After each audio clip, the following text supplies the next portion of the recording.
Hey guys, in this video I'm going to show you how to play with friends on Drive Beyond Horizons. If you find this video helpful, please consider to like this video and subscribe to my channel.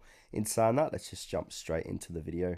Alright, so the first thing what we need to do is create a multiplayer world. So when starting or loading a game, ensure the world is set to multiplayer. Even if continue an existing world, it may be default to solo, so manually switch it to multiplayer in the game settings.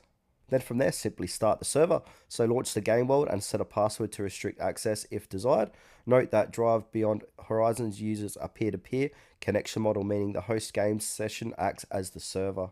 Alright, so inviting and joining friends. So via Steam friends list, so open your Steam overlay, shift plus tab, right click on your friend's name and select join game or invite game. Now, if you're using a password, friends can join by selecting Join Game in the main menu and entering the host server password. However, some players have reported issues with this method, reading on Reddit, so joining through the Steam friends list is often more reliable.